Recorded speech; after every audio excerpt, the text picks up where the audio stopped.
नमस्कार, मी विजय दोडकर. वसुंधरा शक्ती news channel मध्ये आपले सहर्ष स्वागत. पाहूया आजच्या ठळक घडामोडी. सुभाष चंद्रा यांचं कर्ज 22,000 कोटी रुपयाचं होतं. एनसीएलटीनं ते केवळ 6.5 कोटी रुपयामध्ये संपवून टाकलं. बँकांचा विरोध असताना सुद्धा बँकांचा विरोध डावलून एनसीएलटीनं हे कर्ज केवळ 6.5 कोटीला संपवून टाकलं.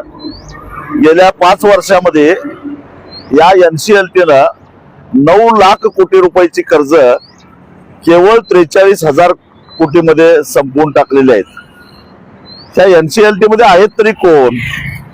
आणि हा एक प्रकारे सभ्यपणा पांघरलेला लोकांचा दरोडाच आहे. आता पूर्वीसारखं दरोडा घालण्यासाठी काळे कपडे घालून, डोक्याला मास्क घालून, AK-56 रायफल घेऊन दरोडा घालायची गरज नाही. तुम्ही एनसीएलटीच्या माणसाला सामील करून घ्या, त्याला लाच द्या आणि भरमसाठ कर्ज काढलेली बुडवून टाका, आपोआप दरोडा होतो. हे असे संभावित दरोडेखोर आज सगळीकडे दिसत आहेत. या दरोड्यामध्ये सगळ्यात पुढे आहेत ते या देशातले तथाकथित उद्योगपती आणि त्यांना पाठीशी घालतात आमचे राजकारणी. यांना लाज वाटली पाहिजे. मी अर्थमंत्री निर्मला सीतारामन यांना विचारतो की जरा तरी तुम्हाला काही जनाची नाही मलाची लाज वाटली पाहिजे.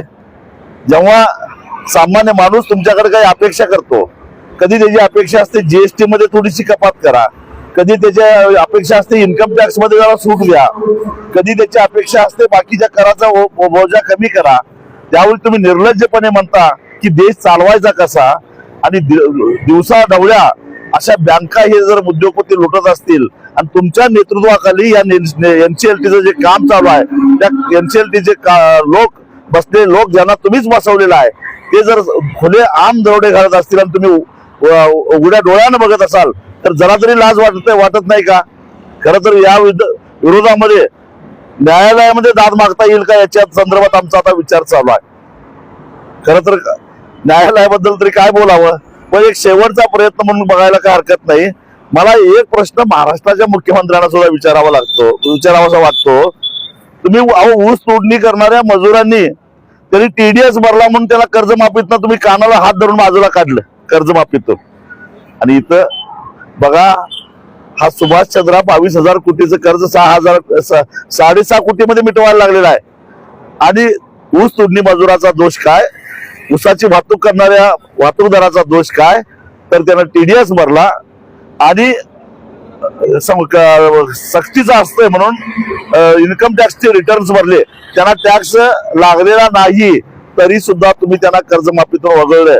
परदेशी नावाची परदेशात राहणाऱ्या या विद्वान माणसानं त्यांना वगळलं. आणि जरा तरी लाजा वाटतात का नाही तुम्हाला? चॅनेलला सबस्क्राईब करा आणि परिसरातील ताज्या घडामोडी सर्वात आधी बघण्यासाठी बेल आयकॉनला क्लिक करा.